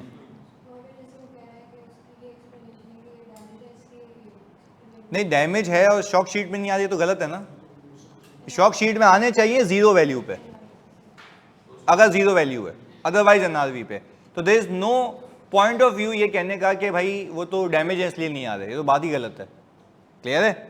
चलें, ओके। तो देखो जो तुम्हें लिखवाया मैंने वो ये रहा, obtain inventory report from a client, check mathematical accuracy and trace total to the financial statements, select a sample of items from the floor and trace it back to the inventory report to check whether the item is appearing in inventory report or not. If there are differences, item not appearing, यही था ना अभी जो हमने बात की, we need to inquire why these items are not appearing in the inventory sheet. अच्छा, पहला देखो, if management says these goods pertain to some other entity, then we need to verify the supporting documents such as correspondence. यही लिखा। उधर देखो, if management says that these goods have been sold and have been kept by the company, then we need to verify the sales order and the correspondence with the customer evidencing the request. अंग्रेजी थोड़ी अच्छी है but ये लिख सकते हो तुम, सही है? बात समझ आ रही है? आगे लेके चलते हैं। Inquire from the client whether any, अच्छा अब मैं कंप्लीटनेस की बात कर रहा था, मैंने क्लाइंट को बोला कि भाई तुम्हारी इन्वेंट्री तो किसी के पास नहीं पड़ी हुई, नहीं यही बात समझ, तो उसमें लाइकलीहुड ऑफ मिसिंग ज्यादा होता है। तो मैंने उसको कहा कि भाई अगर किसी और के पास पड़ी है, मैं क्या करूंगा, सुनना, मैं ये मेक श्योर करूंगा कि उसकी तरफ से जो रिपोर्ट आई है कि उसके पास कितनी है, क्या वो आइटम मेरी इन्वेंट्री रिपोर्ट में आ रहे हैं। ये सिर्फ मेक श्योर करने के लिए कि inventory held by third party, यानी मेरी इन्वेंट्री किसी और के पास है, तो लाइकलीहुड होता है कि वो मिस हो जाए। तो मैं ये मेक श्योर कर रहा हूं कि मेरी इन्वेंट्री जो तीसरे बंदे के पास पड़ी हुई है, क्या वो मेरी स्टॉक शीट में आ रही है। अब इसको रीड कर लेते हैं। Inquire from the client whether any inventory is kept with the third party, if yes then ensure those items are appearing in the inventory report by comparing reports sent by the, भाई third party ने report भेजी होगी ना कि मेरे पास इतनी मौजूद है, तो वही आइटम्स मेरे पास सेम पे आने चाहिए। बात समझ आ रही है? अदरवाइज तो डिस्क्रिपेंसी है, यही तो कंप्लीटनेस इंश्योर कर रहा हूं। अच्छा, एक बच्चे ने कहा सर थर्ड पार्टी का स्टॉक काउंट कर सकते हैं, वो एग्जिस्टेंस हो गई, नहीं आ रही बात समझ, वो क्या हो गई? जब आप जाके काउंट कर रहे हो तो आप ये देखना चाह रहे हो कि मेरी शीट में जो आ रहे हैं वो एग्जिस्ट करते हैं या नहीं करते। हम तो ये कह रहे हैं, कंप्लीटनेस की बात कर रहे हैं, तो हम तो ये कह रहे हैं कि आउटसाइड द बुक से बुक्स पे आ रहे हैं कि जो चीजें इसमें होनी चाहिए हैं भी या नहीं भी। तो हमने अभी किस पे काम किया? कंप्लीटनेस के ऊपर। ऑनलाइन में तो जल्दी बताओ, यहां तक बात समझ आती है? जल्दी से, जल्दी सारे बच्चे प्लीज जल्दी से फोकस। ओके, बेहतरीन। अब हम आ गए एग्जिस्टेंस के ऊपर, सही है? अब बड़ा इंटरेस्टिंग और आसान भी हो, ये इंशाल्लाह हमारा ख़त्म भी हो जाएगा 7 मिनट में। सही है, फोकस हो गया यहाँ पे। अच्छा, जैसे ही 31 दिसंबर होता है हम अपनी पूरी ऑडिट टीम को भेजते हैं, जो स्लाइड पे पोस्टेड होती है, वो स्टॉक काउंट को ऑब्जर्व करती है। तो स्टॉक काउंट को, अच्छा वो देखते हैं कि स्टॉक काउंट जो लोग कर रहे हैं क्या वहाँ पे कंट्रोल्स प्लेसन थे, कुछ था ऐसा कि प्री नंबर शीट्स होनी चाहिए, बैलेंसेस लिखे हुए नहीं होने चाहिए, पेंसिल से नहीं करना, प्रॉपर इंस्ट्रक्शन हो, डॉल काउंटिंग ना हो, ये सारी चीज़ें भाई ये तो कंट्रोल थे ना। अब आप उसको ऑब्जर्व कर रहे थे तभी वहाँ पे आपने डेफिशिएंसी निकाली थी, एग्रीड। पर आप एडिशनली ये करेंगे, सैंपल सेलेक्ट करेंगे अपनी स्टॉक शीट से, ना कि फ्लोर से, sheet to floor. Sample select करेंगे शीट से, बोलेंगे वहाँ पे जो भी बंदा काउंटिंग कर रहा है या ये वेरीफाई करा दे कहाँ है, तो वो आइटम कोड उसका नाम आ रहा होगा, आप बोलोगे भाई जो सैंपल सेलेक्ट हुआ वो आपने पे पूरा वेरीफाई करना है। ऐसा भी हो सकता है कि आपकी शीट में हो और फ्लोर पे, तो वो, हाँ आप सुनो, वो आप मार्क करेंगे, वो बोलेगा आपको भाई क्यों मार्क कर रहे हो, तो आप बोलेंगे आपको क्या मसला है, मेरी मर्जी में मार्क कर रहा हूँ। आप जब स्टॉक काउंट के बाद अगले 1-2 दिन बाद क्लाइंट पे जाओगे, तो क्लाइंट पे जाने के बाद आप क्लाइंट को बोलोगे इस आइटम की इतनी कॉस्ट को राइट ऑफ करो, वो एग्जिस्ट नहीं करता। और जब आपको ऐसे आइटम्स वहाँ पे मिले तो आप अपनी टेस्टिंग को और इन्हांस करोगे। Sample size, you will revise your risk assessment because as per you there has to be an inventory and when you counted there was no inventory. तो आप अपने सैंपल साइज को इन्हांस करोगे, risk assessment को revise करोगे। यहाँ तो आपको पता लगेगा इसके अलावा कुछ भी नहीं था, पर आप अपने काम पूरा हिसाब किताब करोगे क्योंकि आपको रिस्क आ गया एक कि हो सकता है और भी गायब हो। एग्रीड है? चलें, तो यानी मतलब ये था कि वहाँ पे इन्वेंट्री चोरी हुई थी। तो मुझे लगता है कि ये कंट्रोल डेफिशिएंसी मैं 2 चार विद गवर्नेंस को भी बताऊंगा। देखो कनेक्शन है ऑडिट का पूरा, कि कंट्रोल्स को भी साथ साथ लेके चल रहे हैं कि वहाँ पे जो हमें डेफिशिएंसी मिली तो हमने वहाँ पे बता रहे हैं। पर एनीवेज पहले बताओ, बात समझ आती है कि मैं क्यों काउंट कर रहा हूँ? और एक और चीज़, अगर इन्वेंट्री थर्ड पार्टी के पास मौजूद है तो मैं उस थर्ड पार्टी को कंफर्मेशन भी भेज सकता हूँ या वहाँ पे जाके खुद भी काउंट कर सकता हूँ। देखें हमारे पास ये होता है यूजुअली कि मतलब बच्चे तो बड़े खुशी खुशी जाते हैं, इंशाल्लाह तुम भी जब फर्म में जाओगे ना तो तुम देखोगे एक क्लाइंट का वेयर हाउस इस्लामाबाद में है, तो तुम बोलोगे मैं गिनने जाऊँगा, मुझे सबसे अच्छा आता है, मुझे अच्छा आता है, सही है ना? तुम बोलोगे मेरे को जाना है। अच्छा अब सुनो, बैग पहन के फुल एकदम तैयार होके बच्चे ना फुल जहाज में बैठे हुए हैं। अच्छा लोग पूछ रहे पूरा पूरा पूरा टोला जा रहा है, बोले वी आर ऑडिटर्स। अच्छा ये भंगी नहीं बता रहे कि काउंटिंग करने जा रहे हैं, ऐसा लगा किसी एजीएम में जा रहे हैं, बोर्ड ऑफ डायरेक्टर से मिलने जा रहे हैं। अच्छा वहां पे जैसे ही उतरे, सुबह पसीने में उतरे, चलो भाई वेयर हाउस में कंधे पे रुमाल डाल के, हाँ भाई इधर। ऐसा होता है, मतलब मैं अभी तुम्हें लिटरली, अभी मैं इस्लामाबाद जाऊंगा ना, इस्लामाबाद जाऊंगा मैं उसके पीडीसीएल के लिए ना, डॉलन्स नहीं पीडीसीएल, तो डॉलन्स भी है हमारे पास, ये डॉलन्स पीडीसीएल ना, नहीं डॉलन्स तो पूरे पाकिस्तान में, क्या हो गया वो तो एक, वो तो अपने बचपन की बात है इधर। खैर, अच्छा खैर सुनना, अभी मैं वैसे ही जाऊंगा ना इस्लामाबाद, तो मुझे हमेशा, क्योंकि सारे स्टूडेंट्स हैं जितने भी फॉर्म में बैठे हुए हैं, तो वो डकरते हैं। अच्छा मैंने देखा भाई फुल जीन्स और मतलब बिल्कुल एकदम तैयार हो गए ना, बैग वैसे, उनको होता क्या कि आगे कश्मीर निकल जाएंगे 1-2 दिन के लिए, क्योंकि वहां से तो 4 घंटे है ना सिर्फ। खैर अब वो बैठे हुए, मैंने कहा तुम जा कहाँ रहा है भाई? बोला सर, अच्छा मैंने कहा क्लाइंट पे बैंक है को, बोला नहीं सर स्टॉक काउंट। अच्छा तैयार ऐसे होके घूम रहे हैं। अच्छा फिर आगे पीछे लोग भी, मैंने देखा बराबर में पूछ रहा बंदा, यार आप लोग कहाँ से हैं, कहाँ जा रहे हैं? बोला हम PWC से, हम एक्चुअली हम ऑडिट पे जा रहे हैं। मैंने कहा पूरा बता कहाँ जा रहा है? बोला सर यार अल्लाह जा, तो ऑडिट ही है ना। मैंने कहा चल सही है, खुश है भाई, झीले जिंदगी तू। तो तुम देखना यहाँ पे ऐसा पूरा फुल मस्त खड़े हुए होते हैं, तो जाते फिर इस पर फड्डा होता है फॉर्म में कि हमें जाना है। अच्छा क्योंकि एक तो जाहिर सी बात है, फ्री का टिकट, फ्री की रिहाइश, और खाली स्टॉक काउंट करते हैं और ख़त्म करके शाम को घूमने निकल जाते हैं। तो मतलब ये बड़े पर्क्स होते हैं फॉर्म के, तो इंशाल्लाह आप भी मिलेगा, आपको भी इंशाल्लाह ये इससे भी अच्छा मिलेगा इंशाल्लाह। चलें ओके, पर खैर तो आप देखें कि आपको कहाँ हो। अच्छा पे ऐसे लग भी होता है, क्योंकि फॉर एग्जांपल मैंने एक ऐसा बच्चा भी देखा जो आया, सब प्लानिंग हो गई थी ना, तो वो आया, बोला सर मेरे को भी स्टॉक काउंट पे जाना है। मैंने कहा पक्का? उसने बोला हाँ। मैंने कहा शक्कर। खुद आया, मैंने नहीं बोला। बोला सर ये क्या, कोई और था तो बस में भेजा उसको हमने, गया वो। अच्छा बोला सर पक्का मैं जा रहा हूँ, बट ये कि आप अगली बार। मैंने कहा धमकी दे रहे क्या? बोला सर रिक्वेस्ट कर रहा हूँ कि अभी तो मैं जा रहा हूँ शक्कर, अगली बार भेजेंगे। मैंने कहा भेजेंगे। तो इसके बाद से कोई आगे खुद नहीं बोलता स्टॉक काउंट पे, प्लानिंग हो गई तो हो गई। अच्छा मुझे वैसे ही बच्चा नहीं मिल रहा था कि किसको भेजूँ वहाँ पे, क्योंकि मेरी नज़र में था ही नहीं कोई। खुद ही आ गया, बोल रहा मैं जाऊँगा। मैंने कहा जा।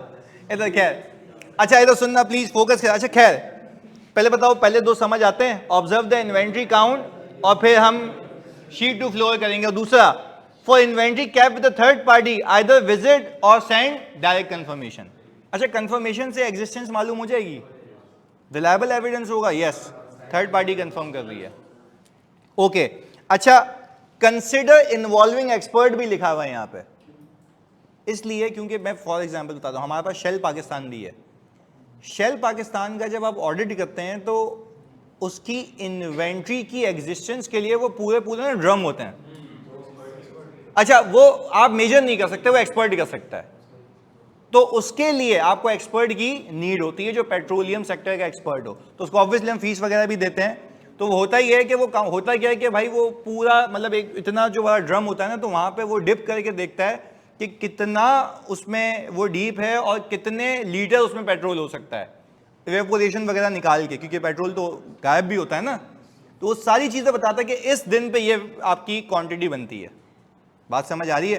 क्या इसका एक्सपर्ट हम है या कोई और एक्सपर्ट है?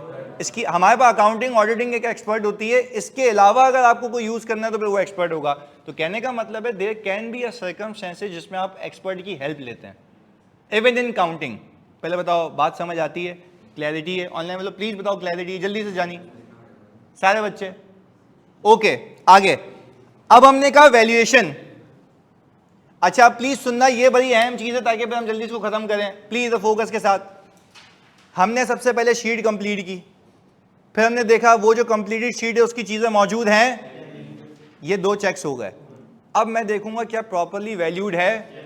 अच्छा उसका एक तरीका, मैं पहले सिंपल बात करूंगा ताकि आप सीख जाएं। मैं स्टॉक काउंट पे गया था ना, मैं वो शीट भी लेके आया हूँगा, साइंड होगी, सबने की होगी, जो रिस्पॉन्सिबल था। अच्छा वहां पे उस वक्त मैंने ये भी ऑब्जर्व किया होगा कि जो इन्वेंट्री ऑब्सोलीट है वो साइड में करवा दी होगी वहीं पे ही, तो ये ऑडिटर करके आया होगा। अच्छा जैसे ही मैं प्रीमिसेस में आया, मैं अपनी वो साइंड शीट उठाऊंगा, उसको एक्सेल में कन्वर्ट करूंगा, और जो क्लाइंट की शीट जिसके बेस पे एफएस में वैल्यू गई हुई है, उन दोनों की क्वांटिटीज को मैच करूंगा। नहीं यही बात समझ? आप काउंट करने गए इसलिए थे कि आप क्वांटिटी लॉक करके आ जाएं, तो आपने अच्छा प्राइस क्यों नहीं लॉक की वहां पे? प्राइस तो अभी वेरीफाई करेंगे, हम तो क्वांटिटी करने गए थे कि क्वांटिटी लॉक हो जाए, क्लियर है? उस वाली शीट को अभी जिस शीट से एफएस बने हुए हैं उससे मैच करूंगा। अच्छा कोई बच्चा बोले सर ये सेम ही तो होगी ना, भाई होता है, चेंज होती है, वो गलत यूज करके बैठा हुआ होता है। तो आपका काउंट का मकसद ही ये था कि जो मैं काउंट करके आया हूं वो सबूत है, उससे मैच होना चाहिए। तो क्या हम क्वांटिटी मैच कर लें with the quantity that we have counted? Clear है? क्वांटिटी लॉक हो गई। फिर एक प्रोडक्ट का नाम आ रहा होगा, उस प्रोडक्ट के नाम के साथ मल्टीपल नाम आ रहे होंगे, मैं सैंपल सेलेक्ट करूंगा उसी इन्वेंट्री शीट से और चेक करूंगा कि वो कितने पे परचेज किया गया था। इससे क्या वेरीफाई कर रहा हूं? प्राइस। बच्चे पता है क्या बेवकूफ लिख के आते हैं, we will recalculate by multiplying quantity with price. भाई पहले इन दोनों को वेरीफाई तो कर ले। तो क्वांटिटी हमने वेरीफाई कर ली, अब किसकी बारी है? ये सोचने का सलीका दे रहा हूं। अब आपने क्या किया? सैंपल ऑफ प्रोडक्ट सेलेक्ट किए, कहां से? स्टॉक शीट से। अच्छा स्टॉक शीट सही है, क्वांटिटी भी सही है, हमने अभी वेरीफाई करके आए हुए। अच्छा फिर हमने क्या किया? सैंपल सेलेक्ट किया स्टॉक शीट से एंड उसकी परचेज इनवॉइसेस को इंस्पेक्ट कर लिया। परचेज इनवॉइस में प्राइस आ रही होती है तो वो वेरीफाई हो गई। अच्छा सैंपल पे आपने सेलेक्ट किया तो मतलब सब पे ही सही होगी। अच्छा अब you are fine with the quantity and the price. अब मैं बोलूंगा recalculate the value of inventory, recalculate by multiplying quantity with price. अच्छा, एक्सेल पे 10,000 आइटम भी होंगे, सब एक साथ हो जाएंगे, और जब मैं मल्टीप्लाई करूंगा तो टोटल आंसर आएगा 1256,000। वेरीफाई हुआ? चलें, अभी भी नहीं हुआ, ये तो उसने किया हुआ है। अब मैं देखूंगा एनआरवी टेस्टिंग। अब क्या करूंगा? अच्छा, एनआरवी टेस्टिंग के लिए सबसे पहले जो मैं काम करूंगा वो ये होगा, मैं बोलूंगा मुझे ये बता ईयर एंड के बाद ये कितने की बिकी। सब्सिक्वेंट टेस्टिंग क्या कहेंगे? Select a sample of inventory and inspect at which price it has been sold subsequently. आपको याद है रिपोर्ट के सवाल में ये एडजस्टिंग इवेंट था, क्योंकि ईयर एंड के बाद, क्योंकि प्राइस तो वैसे ही कम थी, पता बाद में लग रहा है, तो ये यहां से पता लगता था। मैं आज सारे डॉट्स कनेक्ट होंगे अब आगे, क्योंकि हमने तो, मैंने कहा था ना आगे जाके प्रोसीजर सीखेंगे, तो वो मेरी जिम्मेदारी है, फिर मैं कनेक्ट करूंगा जो जो जहां सीखा है। अच्छा, आपको वहां पे याद होगा रिपोर्ट का एक सवाल था कि सब्सिक्वेंटली ईयर एंड के बाद इतने पे बिक रही है और मैनेजमेंट नहीं मान रही है, तो आपने कहा था this constitutes a miss statement. तो वो ऐसे ही तो वेरीफाई होता है कि आपने सैंपल बेसिस पे आइटम उठाए और देखा बाद में कितने का बिक रहा है, तो ये हो गई एनआरवी टेस्टिंग। क्या हो गई? फिर मैं मैनेजमेंट से लूंगा एजिंग रिपोर्ट कि कौन सी इन्वेंट्री किस दिन पे रिपोर्ट में आई थी, और जो 1 साल पुरानी इन्वेंट्री है, 1 साल पुरानी को हम कहते हैं स्लो मूविंग या ऑब्सोलीट भी हो सकती है। और ऑब्सोलीट तो आप भी देख के आए होगे, तो आप बोलोगे भाई जो स्लो मूविंग है और ऑब्सोलीट है, पहले तो उसको हटा। बात आ रही है समझ? अब आपने राइट ऑफ नहीं, very wrong word, right of तो तब होगी जब बिल्कुल ही खराब है। एग्रीड? अच्छा, पहले बताओ कॉन्सेप्ट समझ आया? वैल्यूएशन के अंदर अगर मैं तुमसे बात कहूं, वैल्यूएशन के अंदर आप सिंपल एक काम कर रहे हैं कि पहले तो जो आप काउंट करके आए उसकी काउंट की क्वांटिटी मैच कर रहे हैं, फिर एक एक की प्राइस सैंपल पे मैच कर ली, रीकैलकुलेट कर लिया, तो नंबर आ गया जो उसने बनाया हुआ है। अब देख रहे हो इस नंबर के अंदर क्या कोई एनआरवी का प्रोविजन बनता है? एनआरवी के टेस्टिंग के लिए मैंने कितने प्रोसीजर बताए? 2। पहला सब्सिक्वेंट टेस्टिंग और दूसरा एजिंग रिपोर्ट। बात क्लियर है? पक्की बात है। और तीसरा ये कि आप ये देखेंगे जो आप इंस्पेक्ट करके आए थे उसको बोलेंगे कि भाई ये तो पहले ही तो प्रोवाइड कर दे, क्योंकि वो तो वैसे ही खराब थी। बात समझ आती है? अच्छा, आप रीड करते हैं इसको। Match quantity appearing in the stock report used to calculate inventory balance for the purpose of FS with the stock report gather the time of inventory count. दूसरा क्या लिखा है? For sample of inventory item appearing the stock report inspect supply invoices और GRN, good receipt note. आगे recalculate the value of inventory by multiplying the quantity appearing in the stock sheet with the, तो ये तो वो आ गई ना value जब वो पहुंचा हुआ था। इसके बाद obtain aging of inventory, inspect slow moving and long outstanding inventory, select the sample of inventory and check at which price it has been sold after the, to assess NRV. Make sure that the appropriate NRV loss has been booked against the damaged stock identified during the stock take or against the slow moving long outstanding and the inventory that has been sold at a price lower than it cost after the year end. वो बोल रहा slow moving पे, long outstanding पे और जो बाद में सस्ते पे बिका है, इन तीनों पे मेक श्योर करना कि प्रोविजन हो जाए, क्योंकि हुआ हुआ नहीं होगा। अगर हुआ हुआ है तो फिर कोई मिसस्टेटमेंट है नहीं। पर पहले बताओ ये बात समझ आती है, how you have reached there? पक्की बात है? तो this was all about inventory. Clarity है? तो पहले बताओ असर्शंस वेरीफाई होती हैं? अच्छा, हमने राइट कैसे वेरीफाई किया? एग्जिस्टेंस अलग बात है, राइट इनवॉइसेस देखी थी ना, इनवॉइसेस देखी थी, राइट भी वेरीफाई हो गया, वैल्यूएशन भी हो गई, कंप्लीटनेस भी हो गई, एग्जिस्टेंस भी हो गई। प्रेजेंटेशन एंड डिस्क्लोजर में देख लेना इन्वेंट्री सही प्रेजेंट हुई भी है नहीं हुई भी है। बात क्लियर है? और डिस्क्लोजर में ये भी आता है, ये भी बताते हो कि इसमें से इतनी इन्वेंट्री थर्ड पार्टी के पास रखी हुई है, तो ये आपने प्रेजेंटेशन बतानी है कि भाई डिस्क्लोज करना है कि ये इसमें इन्वेंट्री कुछ हमारे पास मौजूद नहीं है। तो पहले बताओ क्या ये बात समझ आती है जानी क्लैरिटी से? तो अब आपको ये बात तो समझ आ रही होगी कि अगली क्लास जो होगी उसके अंदर इस पर एक सवाल होगा। चलें जी, ओके, मिलते हैं जी, अल्लाह हाफ़िज़।